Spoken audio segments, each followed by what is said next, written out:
Seja bem-vindo e seja bem-vinda a mais uma edição do Chutando a Escada. Aqui é Felipe Mendonça e hoje a gente tem um episódio muito importante. A nossa convidada especial de hoje é a professora Hashmi Singh, lá da PUC Minas. Boa tarde, boa noite, bom dia. Eu não sei onde vocês são, mas meu nome é Hashmi Singh. Eu sou professora permanente da Pós e Relações Internacionais PUC Minas. Eu sou também a cofundadora, co-diretora do TRAC, que é uma rede colaborativa sobre terrorismo, radicalização e crime organizado, também baseada em PUC Minas. Estou agora em Brasil desde 2016, eu acho que, mais ou menos. Então. Já é brasileira praticamente, então. Não, ainda não. Vou ser quase. mineira, mas não cheguei a ter brasileira.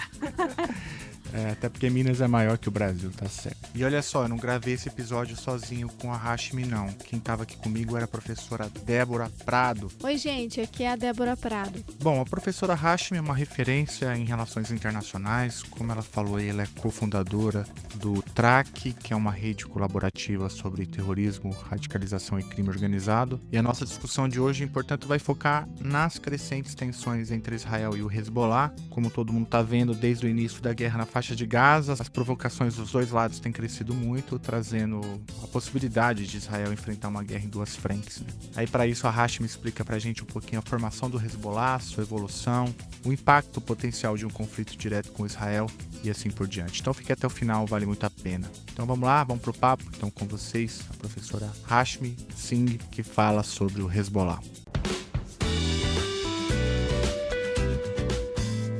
A escada é uma construção que serve para fazer um deslocamento vertical. Nem sempre é assim, mas tem um jeito de facilitar tudo isso. Elevador? Não.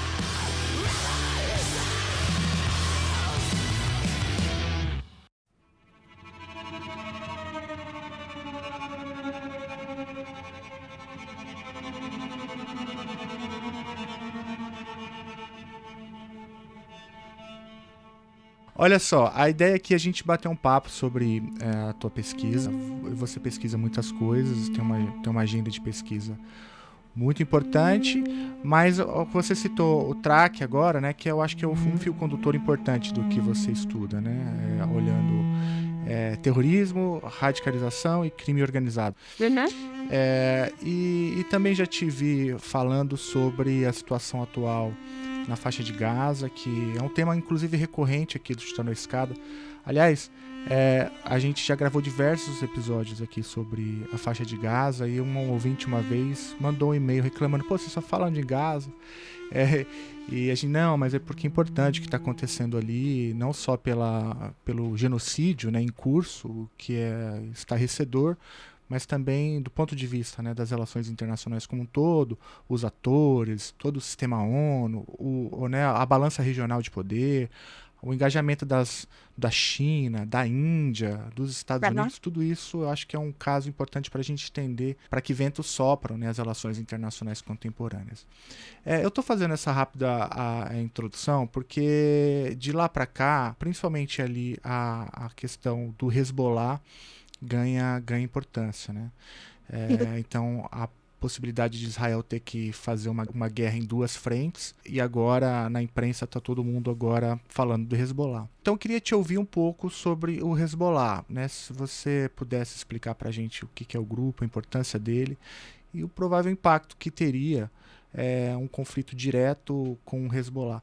Não, eu acho que faz todo sentido, porque eu posso falar, eu tenho muitas áreas de interesse que atrapalham um pouco, também ajuda a análise um pouco. Então, eu sempre falo, eu trabalho muito em termos de áreas de especializações sobre Ásia, especificamente Índia, Paquistão, Sri Lanka, com certeza com o Oriente Médio e essa área do, como nós chamamos em inglês, Levante. Então, Israel, Palestina, Líbano, Síria, e também agora com o Brasil, em termos de crime organizado, e as conexões entre Hezbollah e Brasil, essas coisas. Então, minha abordagem sempre em termos de segurança, mas com certeza nós podemos começar a falar e vamos tentar destacar algumas coisas que deixam todas as áreas das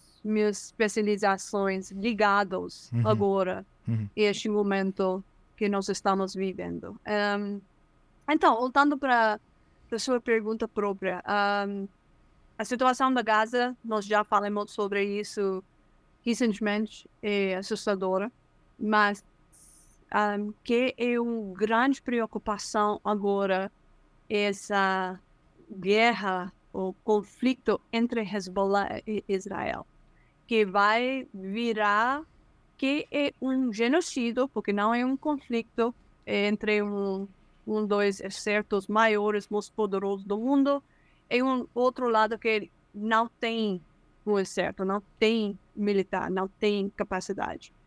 Mas isso é totalmente diferente quando nós estamos falando do Hezbollah. Especialmente em termos de apoio que Hezbollah tem, em termos de treinamento, em termos de armas, em termos de capacidade de inteligência e tudo. Então, começando a história da Hezbollah.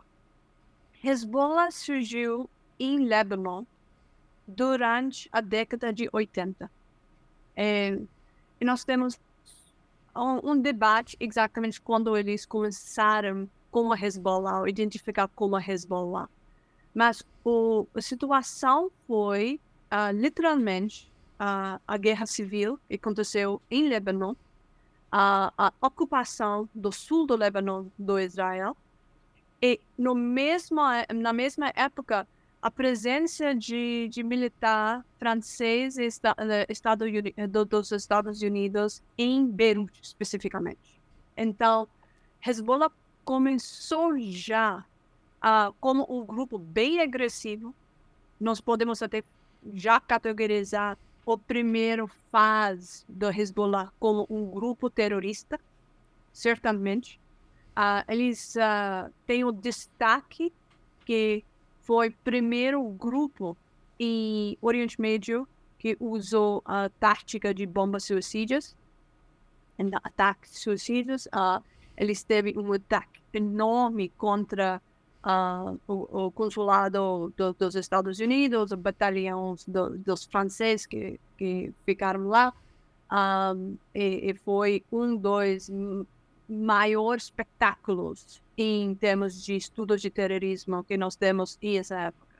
Nós precisamos lembrar, antes da Hezbollah, em Oriente Médio, é mais ou menos na mesma época, mas com um pouco mais antecedência, nós temos o Tigres Tamils em Sri Lanka.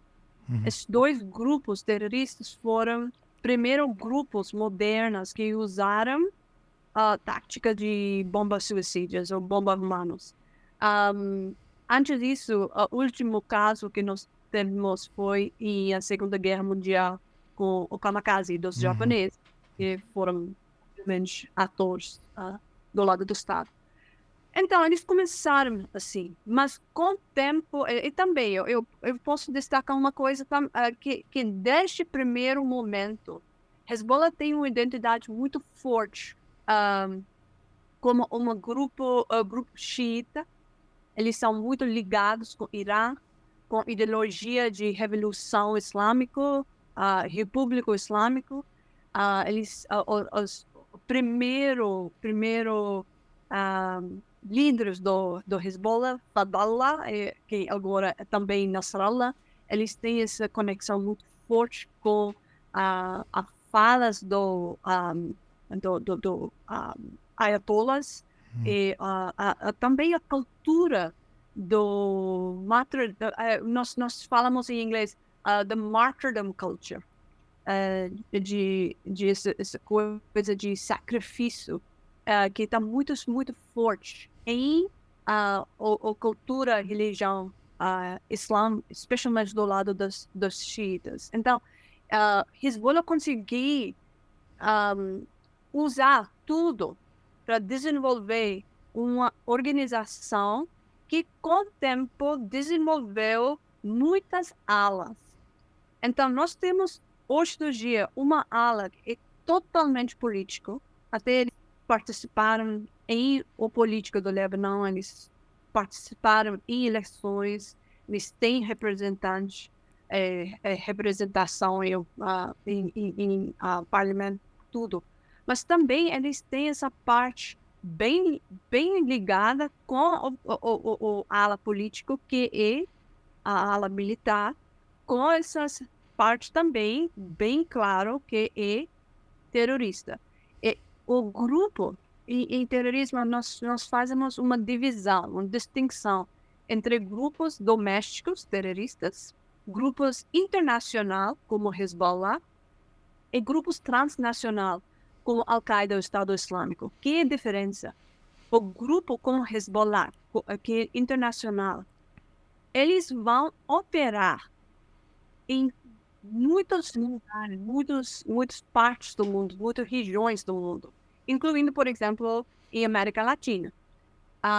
Em termos de, porque, de novo, quando nós estamos pensando sobre terrorismo, nós estamos pensando sobre muitas coisas, não só ataque, propaganda, recrutamento, financiamento. Tem muitas fases e processos para montar um ataque. O ataque não é só uma parte do terrorismo.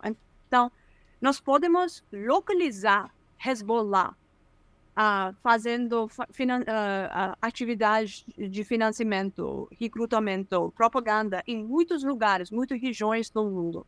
Mas tudo está ligado com objetivos políticos em Líbano. Então, por exemplo, se eles vão juntar dinheiro aqui, o dinheiro vai para Líbano.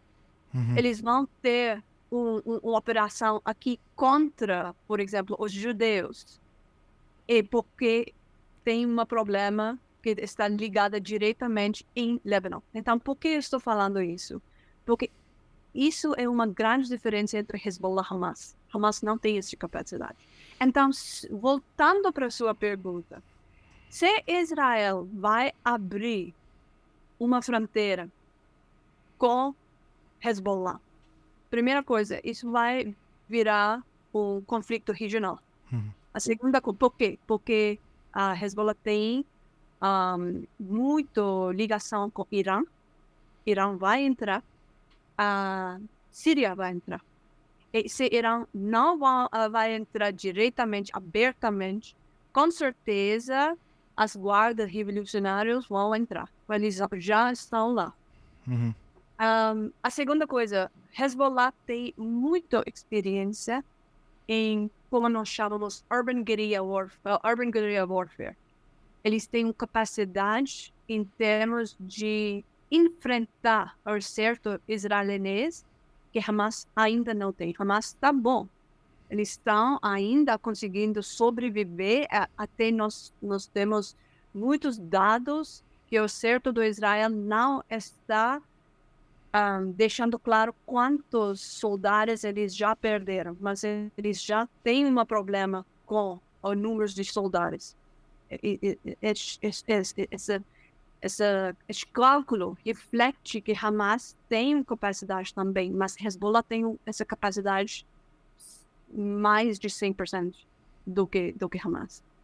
E última vez que nós vimos esse enfrentamento entre os dois lados, Hezbollah e Israel, 2006, nós vimos claramente que Israel não tem capacidade de enfrentar Hezbollah. Eles não têm experiência. A última vez nós podemos falar que Israel entrou em um conflito mesmo antes do 2006 com Hezbollah foi em década de 70.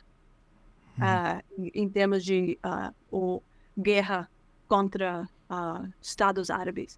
Essa vez, quando o Irã atacou com os drones, também nós vimos em termos de segurança, em termos de Iron Dome, a capacidade de enfrentar os drones, também Israel mostrou que é fraca, porque nós vimos a capacidade da Jordânia, nós vimos a capacidade dos países vizinhos e Estados Unidos, mas ainda não muito do Iron Dome em Israel.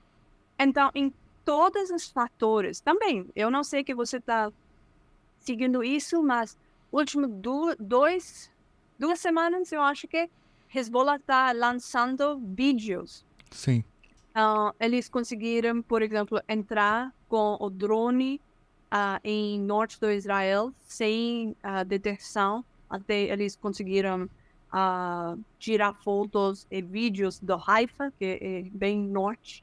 Mas também, recentemente, nós temos outros exemplos que algumas pessoas que estudam isso estão começando a pensar, pode ser até em termos de fotos e dados que eles têm, pode ser imagens do satellite imagery, então mais do que drones. E nós precisamos lembrar que Irã é um dos países que tem capacidade, tem satélites em espaço. Então, nós precisamos lembrar que nós estamos lidando com um grupo com capacidade, com alianças, com dinheiro, financiamento, com equipamento, com experiência e com soldados com essa ideologia de sacrifício. Então, nós estamos pensando sobre um grupo muito mais diferente e isso não vai virar um conflito fácil ou rápido para Israel. Então, agora, eu não sei que vocês sabem, tem um congresso enorme do estudos de terrorismo em Israel, em uma cidade que se chama Herzliya.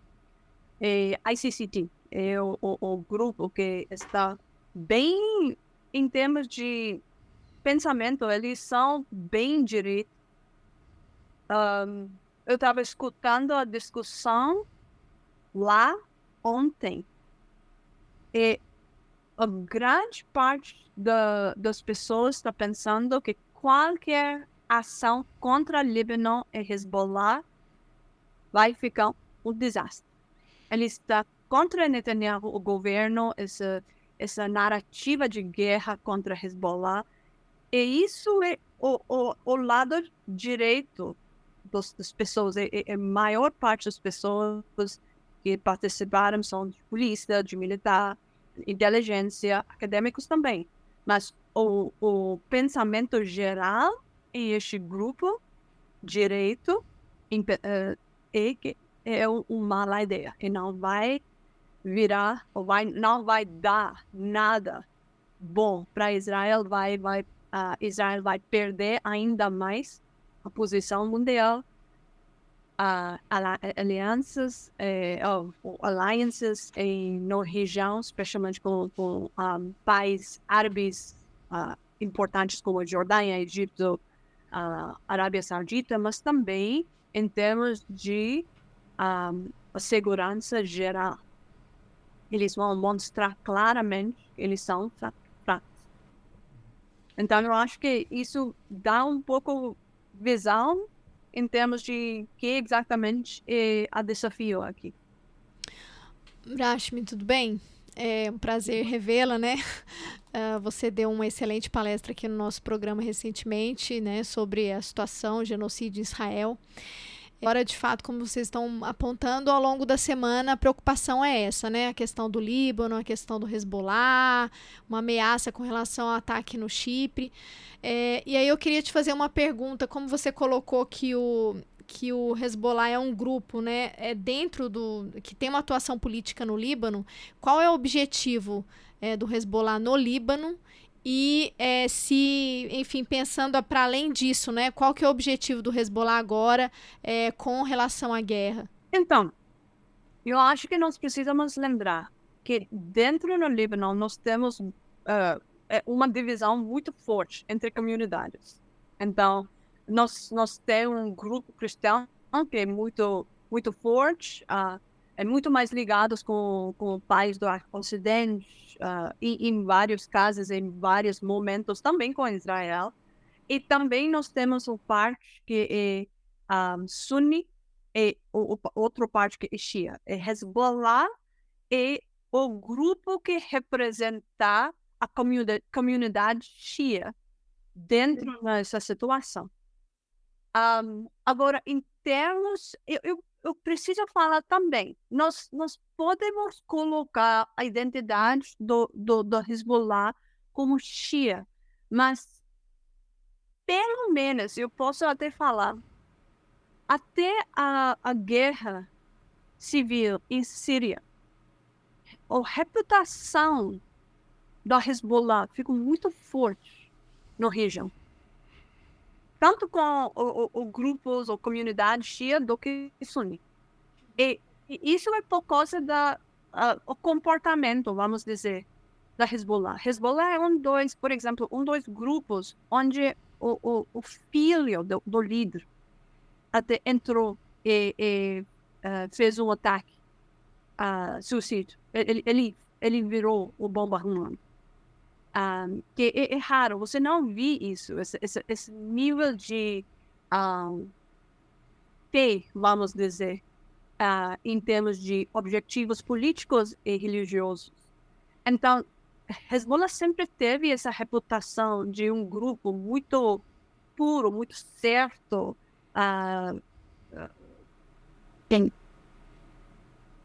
defendendo os interesses da região. Não só, obviamente, o grupo xiita, mas também outros. Por exemplo, agora, nós precisamos também destacar que a Hamas é Sunni, mas Hezbollah treinou Hamas. Hezbollah, o tático de bomba suicida passou entre Hezbollah para Hamas. Então, eu lembro a primeira vez que eu fui para trabalho de campo em Palestina, das histórias que eu fiquei surpresa em década de 90, 91, 92. Israel tem essa política onde eles vão tirar pessoas suspeitas do resistência, vamos dizer, do territórios palestinos e jogar ele em outros lugares, como sul Líbano. Essa pessoa que eu fiz entrevista foi das pessoas. Ele falou que ele foi um menino, um adolescente. Ele foi transportado para sul do Líbano. Foi meio do inverno, muito frio, ninguém teve nada, só a roupa, sem água, sem comida, sem nada, sem infraestrutura nenhuma. Ficaram em cima do muro, com neve até. Foi tão frio. E no meio de meia-noite, madrugada, eles viram um Jeep, um carro chegando de distância. Depois, 40 minutos, 1 hora, quando chegou grande pessoa, saiu do carro, barro e tudo, pegou a primeira pessoa, abraçou ele e falou: bem-vindo ao Líbano, nós estamos Hezbollah. Formou uma conexão. A primeira vez nós vimos a bomba suicida e a situação do conflito entre Palestina e Israel foi, se eu não estou enganado, 92, 93. Imediatamente depois. As foguetes do Hamas, tecnologia do Hezbollah. Nós temos evidências do DVDs e outros tipos de treinamento. Então, essa divisão entre Shia e Sunni, que eu estou falando, e nós precisamos lembrar que política é sempre muito mais pesado do que ideologia ou religião. Mas dentro dessa situação, dentro do Líbano, Hezbollah quer, primeira coisa, defender os direitos dos xias, defender também contra a expansão do Israel no sul do Líbano. Porque isso é um desafio, é uma ameaça, nós podemos falar. E eu acho que se nós vimos, é raro para Israel, quando nós comparamos a Jordânia, que é um país que tem boas relações com Israel, Egito, agora comparar Síria e Líbano. Nós estamos vendo claramente como Israel está atacando a Síria. Eles bombardearam o aeroporto quantas vezes, eles atacaram o consulado em Damasco. Mas ele está bombardeando o sul do Líbano, mas eles sabem claramente que se eles vão mais norte, se eles vão começar a ficar mais próxima a Beirute, isso é eles vão virar o chave. Entendi. Então, Hezbollah, e por essa coisa também, o lado político da Hezbollah, eles vão manter a ala militar. Porque a ala militar, muito mais do que só o exército do Líbano, representa uma defesa contra Israel em uma situação como, por exemplo, a Síria não tem mesmo nível de defesa. A Síria tem Irã atrás, mas não é a mesma coisa do que ter um grupo lá, fisicamente, fazendo essa, como que diz, uma defesa na fronteira. Então, eu acho que nós precisamos colocar, sim, com tudo, porque eu sempre falo, mesmo para Hamas, mesmo para Hezbollah, eles são grupos terroristas, mas eles são muito mais do que só terroristas. E nós precisamos colocar eles no contexto.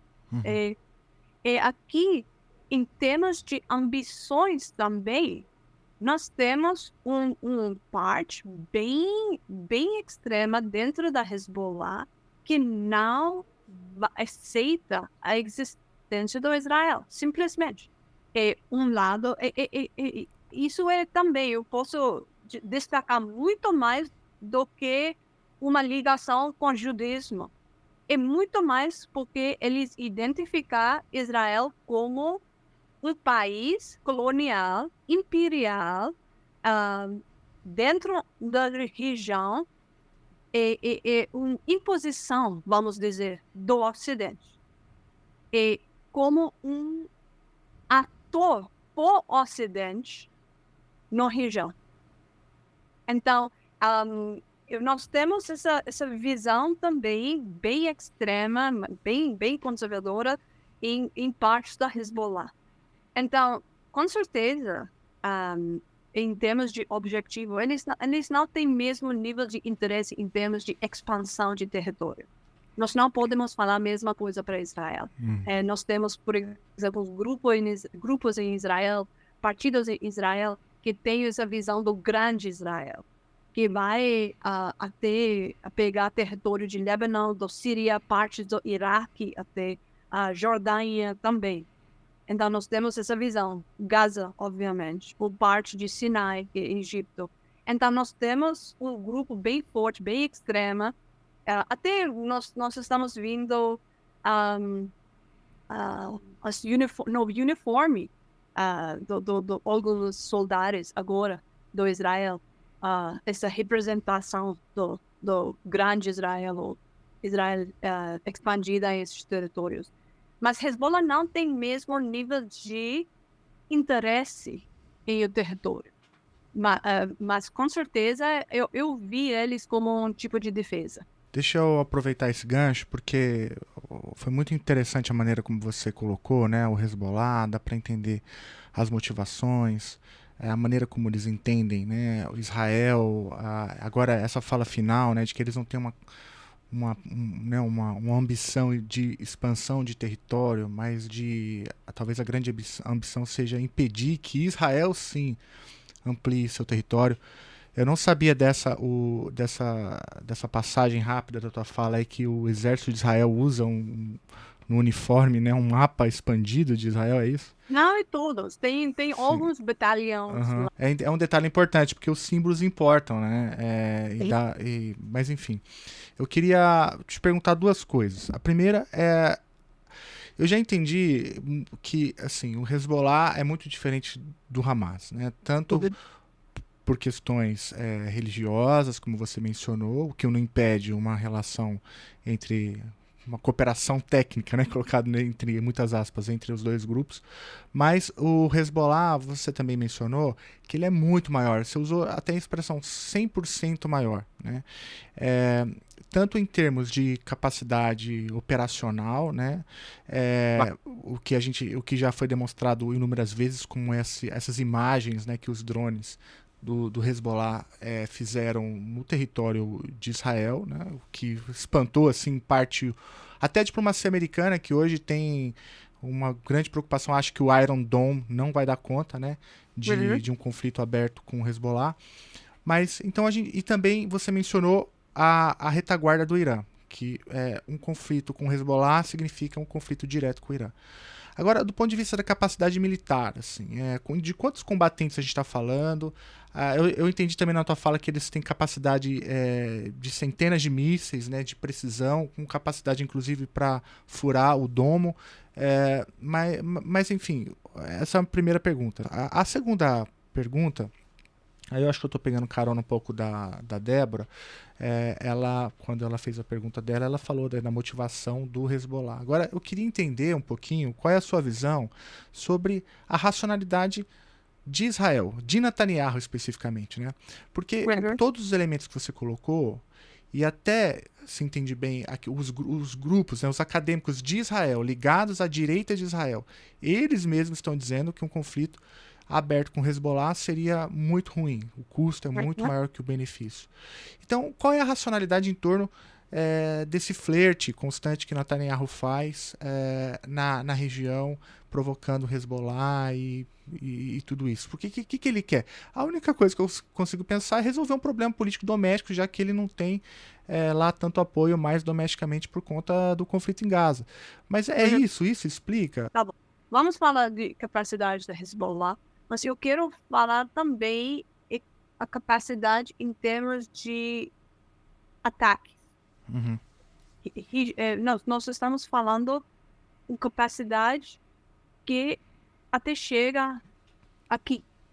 Uhum. Então, se nós vamos começar um conflito em Israel e região, nós estamos, todo mundo, em qualquer parte do mundo, nós não estamos tão afastados do que nós estamos pensando, por causa dessa capacidade. Então, em termos de guerreiros, o número de guerreiros, nós não temos um número certo, porque, obviamente, nós não sabemos todos os detalhes, mas tem algumas estimações entre 40 mil e 50 mil, 60 mil pessoas. Isso foi impactada com a participação do Hezbollah para um pouco tempo. Foi impactada por causa de participação do Hezbollah e a guerra civil da Síria, do lado do Assad, que nós precisamos lembrar também da comunidade Alawite, que é Shia. E isso eu acho que foi um dos grandes desafios para Hezbollah. E impactou negativamente também a reputação que eles teve na região, como eu falei, essa participação em a guerra civil da Síria, que nós lembramos foi também um massacre lá, contra a população, a maior parte que foram sunis. Nós precisamos lembrar, Hamas, e nessa época teve o grupo, o Politburo, representantes políticos lá em Damasco, que saíram em essa época da guerra civil para Catar. Mas, então, nós estamos pensando em, hoje do dia, mais ou menos entre 40 e 50 mil pessoas como guerreiros. Em termos de capacidades de drones e foguetes, nós não sabemos.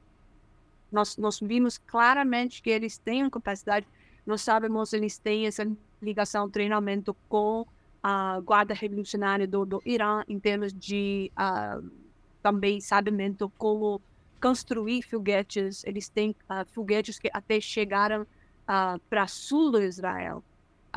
Então, eles têm o range, eles têm a capacidade de atacar todas as posições, por todas as cidades maiores do Israel. Mas nós não sabemos.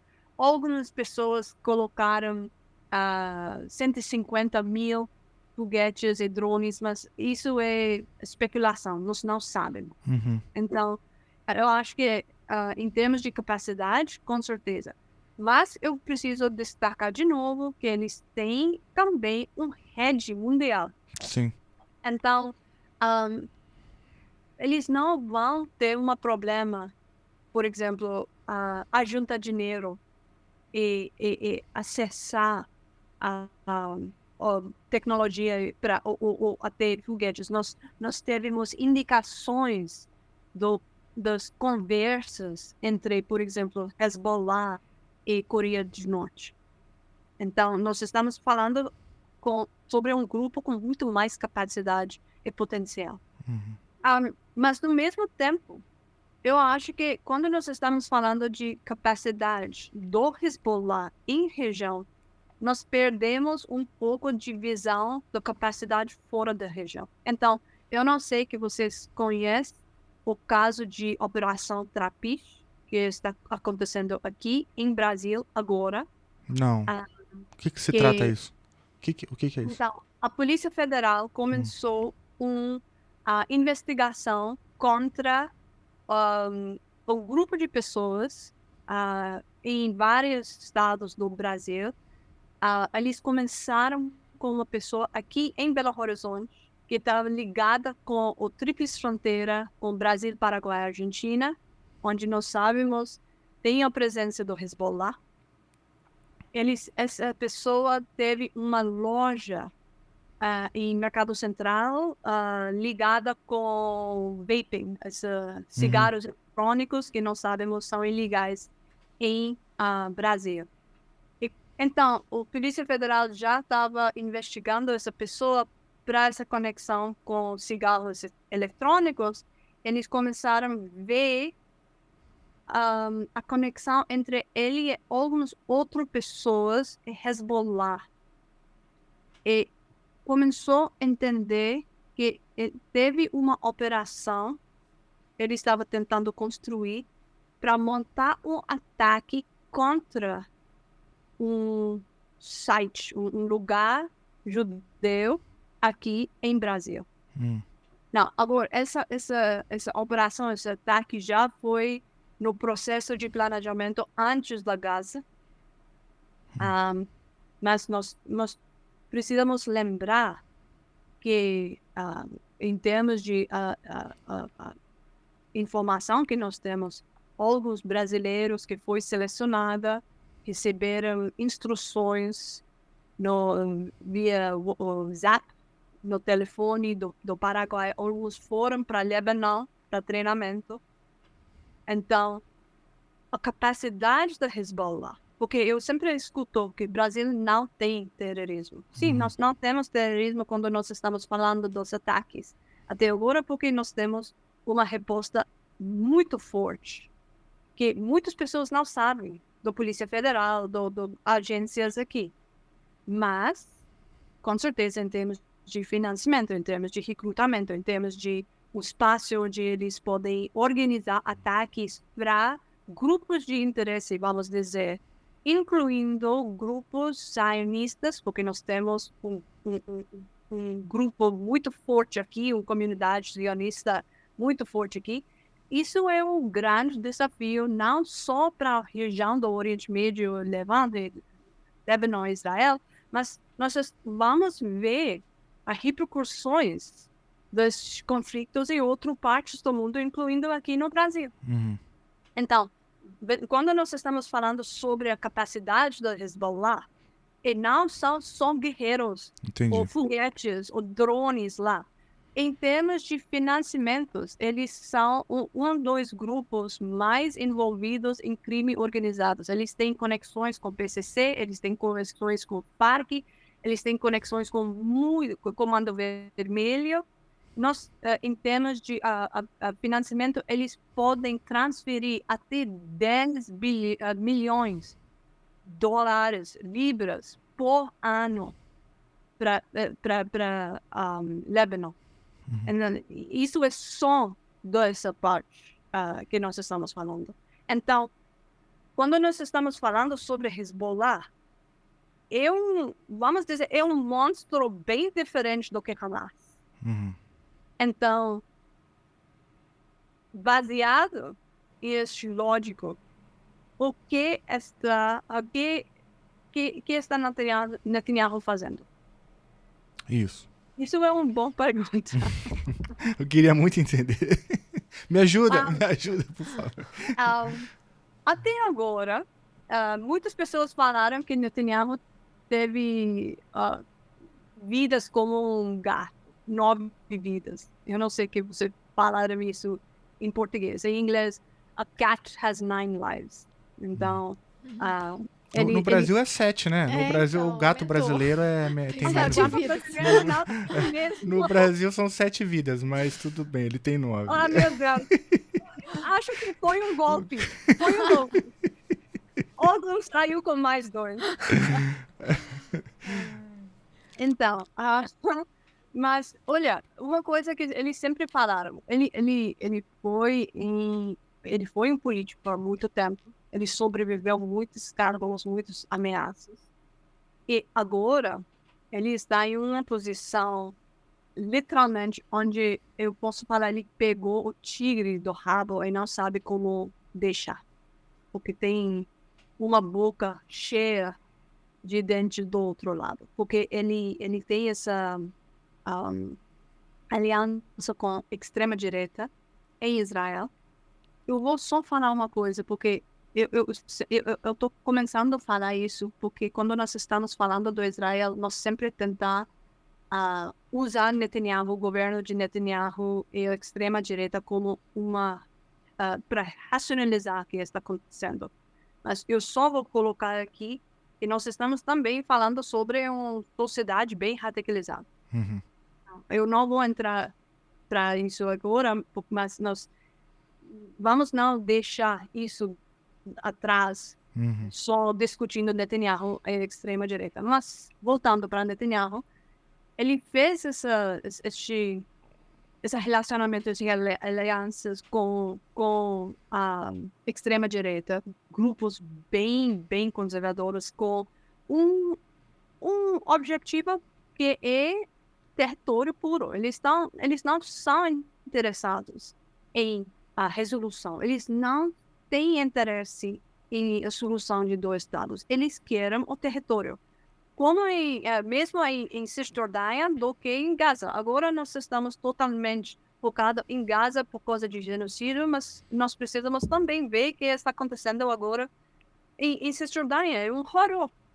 E todos os partidos que formaram o governo do Netanyahu são, com certeza, lá e participando e apoiando a política do Israel, que está usando essa cobertura da guerra, do conflito, do genocídio, para roubar ainda mais território. E a palavra é roubar território.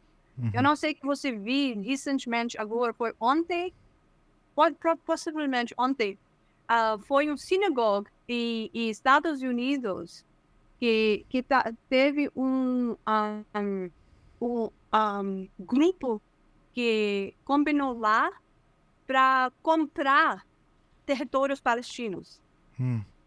Então, ele está vendendo territórios palestinos em Estados Unidos. Já foram, mesma coisa em Toronto, em Canadá, acho que mês passado, 2 meses antes. Então, nós estamos vendo claramente um grupo que não tem interesse em uma solução. Mas Netanyahu agora tem essa situação com esse tipo de grupos. Ele precisa mostrar que ele ainda tem capacidade de enfrentar Hamas, que ele ainda tem capacidade de defender Israel. E, no mesmo tempo, ele precisa sobreviver. Porque o momento que ele vai sair da posição que ele tem, ele vai entrar na justiça. Porque eles têm tantos casos de corrupção e outras coisas contra ele. Antes do 7 de outubro, antes da guerra e conflito, genocídio que começou em Gaza, nós tivemos protestos em Israel contra Netanyahu e a tentativa dele para mudar a Constituição e mudar a capacidade de justiça, porque ele sabe exatamente o momento que ele vai sair da oposição ele vai entrar agora em um processo judicial. No mesmo tempo, ele criou uma situação que cada dia ele é ainda mais isolado.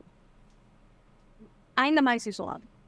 Por quê? Porque se nós vamos ter essa Corte de Justiça Internacional, o processo, quando vai começar a desenvolver, com certeza eles não vão deixar pessoas como Netanyahu galar.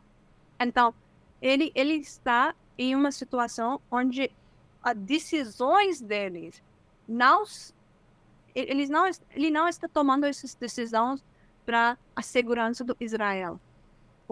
A sobrevivência, vamos até dizer, do Israel, mas a sobrevivência própria. Então,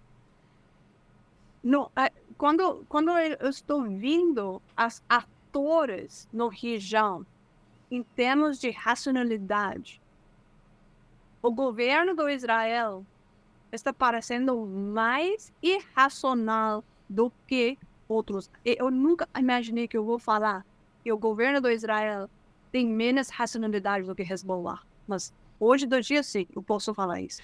Eu tenho uma pergunta. Não sei se olhar um pouco para o passado, né, para a história, pode ajudar um pouco também nesse contexto, mas estava aqui lendo um texto da Foreign Policy. Na semana passada, eles lançaram um artigo no dia 18, falando sobre isso, né? O que um conflito entre Israel e Hezbollah pode representar, o fato de que o Hezbollah tem muito mais estrutura que o Hamas.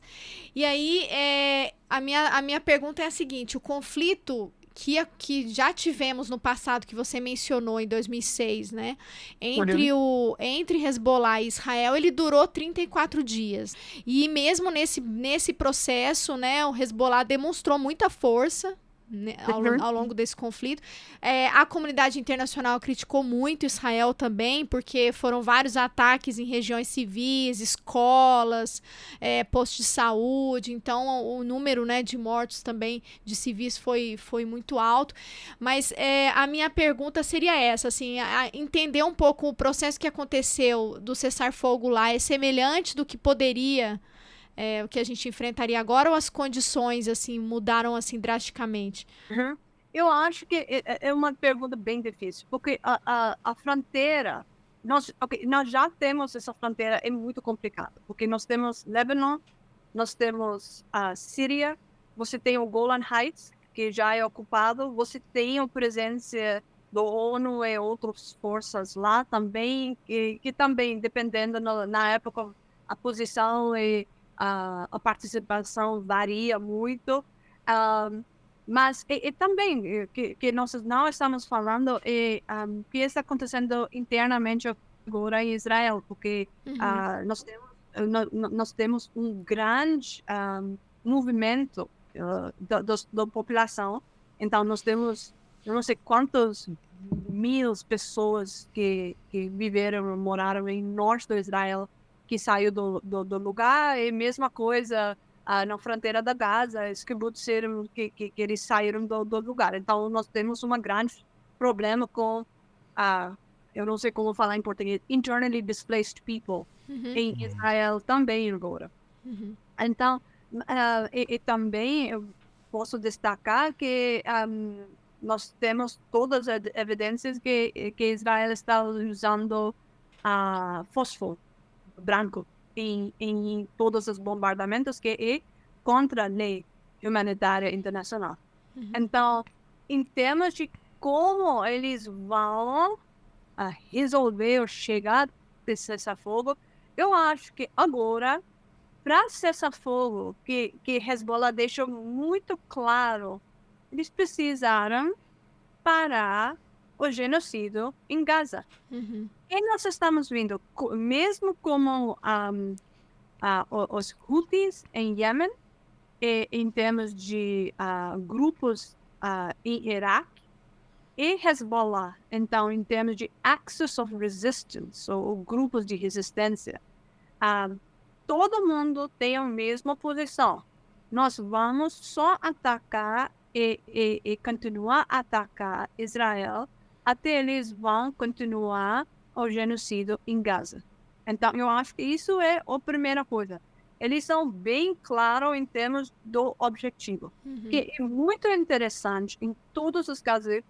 Por essa coisa eu falei, eu acho que eles estão mostrando mais racionalidade do que outro. Hezbollah conseguiu, até agora, nós estamos falando 8, 9 meses agora, manter esse equilíbrio, essa posição onde eles não estão apoiando, eles não estão de acordo com o comportamento do Israel em Gaza contra os palestinos, mas ele está envolvido em algumas agressões contra Israel, mas debaixo de um limite. Eles têm uma tampa lá. Se Israel vai entrar, vai abrir a fronteira, isso é uma escalação. Isso é uma declaração de guerra de all bets are off. All bets are off. Eles vão entrar. Se eles vão entrar em Líbano, sul do Líbano, acabou. Até bombardamento tá ok. Mas se eles vão entrar em sul do Líbano, nós não temos esse limite. Então, eu acho que as condições do cessar-fogo são um pouco diferentes, porque agora o conflito não é entre Hezbollah e Israel, em termos de os problemas entre Israel e Hezbollah, mas está ligado totalmente com o terceiro partido, que é os palestinos. Então, eu acho que, em termos de mídia tradicional, em termos de mídia do Brasil, eu estou totalmente revoltada em termos de como ele está apresentando a história, em termos de como ele está construindo a história pró-guerra, e como ele está tentando mostrar que os Houthis, as Hezbollah, não têm racionalidade, são radicais, são bárbaros, são mortes. Não, eu estudo violência. Toda violência tem um sentido. Você não vai ter uma solução até você pode entender que é racionalidade atrás da violência, incluindo o terrorismo. E aqui nós estamos vendo claramente os Houthis, os Hezbollah, os grupos em Iraque, falam claramente, exatamente por que ele está fazendo o que ele está fazendo. Para aqui, nós vamos parar. Cessa-fogo. Acabou. E nós estamos, olha uma coisa, nós estamos discutindo isso 9 meses. Eu li ontem que nós sabemos que tem mais de 15 mil crianças mortas. Mas nós temos mais de 20 mil crianças sumidas. Eles são nas prisões do Israel, mas ainda mais horrível que os leis. Eles são debaixo dos destroios. Pessoas estão andando nas ruas, ou que nós temos como ruas, escutando pessoas debaixo dos prédios destruídos, sem jeito de tirar eles. Imaginam isso. Então, nós estamos ainda discutindo se nós temos o que nós podemos fazer, que isso é justificado ou não. Então, olha a racionalidade. Nós temos claridade quem é bárbaro ou quem não. E não é que a mídia está falando. Eu acho que isso é central. Eu posso também colocar, foi a mesma coisa como quando nós tivemos ataque de drones do Iraque. A histeria da mídia. Eu não estou defendendo o Irã, mas foi uma resposta total do ataque contra consulado do Irã em Damasco, em Síria. Olha uma coisa, pensa isso. Você é um país, um estado que está entrando no território de segundo país para atacar, bombardear o consulado que é sagrado de terceiro país. E tudo está ok? Isso é uma declaração de guerra. Que nós tivemos uma resposta tão limitada do Irã é um milagre. Se for Irã, nós temos isso, mas se for Estados Unidos, pensa a reação. Se for Reino Unido, pensa a reação. Se for Israel, pensa a reação. Mas olha quem nós estamos escutando, ouvindo nas mídias tradicionais. Então, eu acho que também nós precisamos quebrar essa, eu não sei, perspectiva que até foreign policy está espalhando. Porque eu acho que nós precisamos, o que está acontecendo aqui? Porque é um pouco mais do que nós estamos lendo. Eu posso até falar mesma coisa dos acadêmicos tradicionais, bem respeito, que eu posso falar, eu perdi respeito, porque isso não é o jeito de estudar uma coisa. Você tem um bias, você tem uma posição tão problemática, você perdeu qualquer capacidade de análise.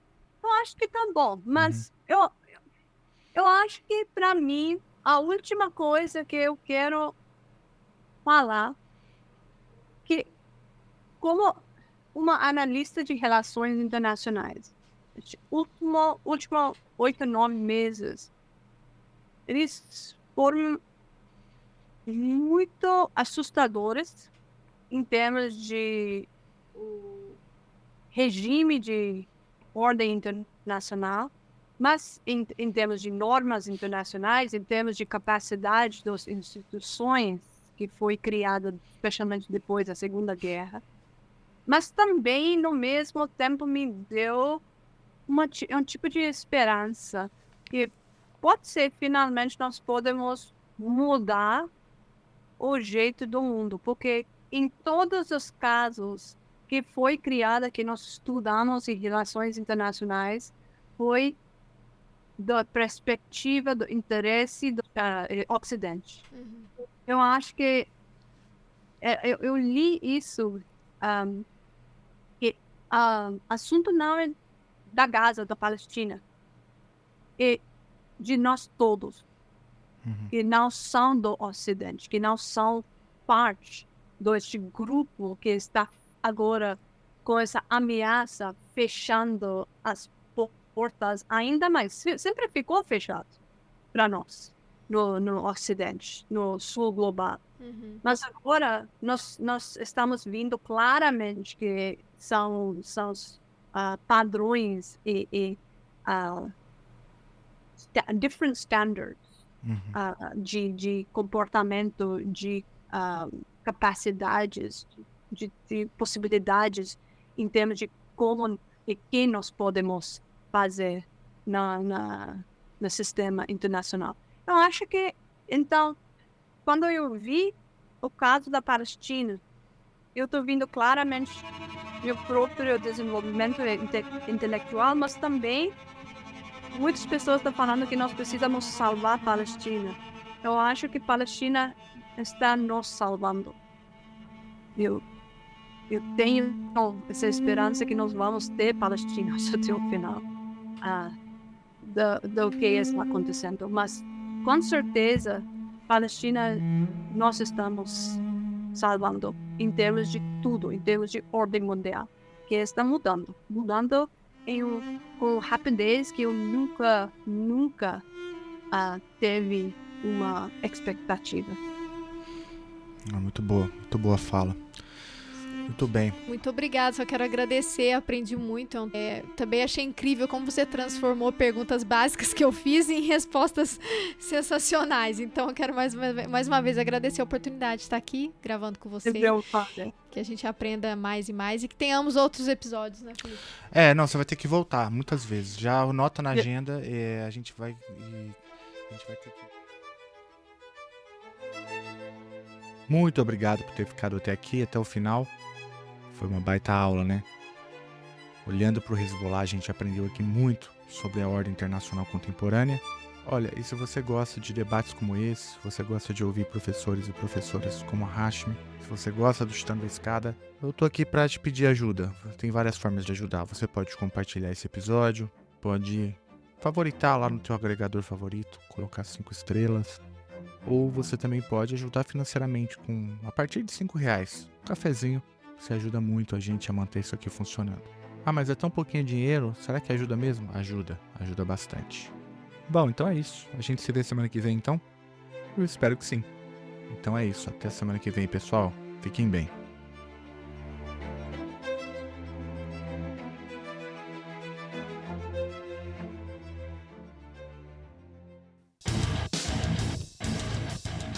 Você acabou de ouvir mais um episódio do Chutando a Escada. Para apoiar, acesse chutandoaescada.com.br/apoio.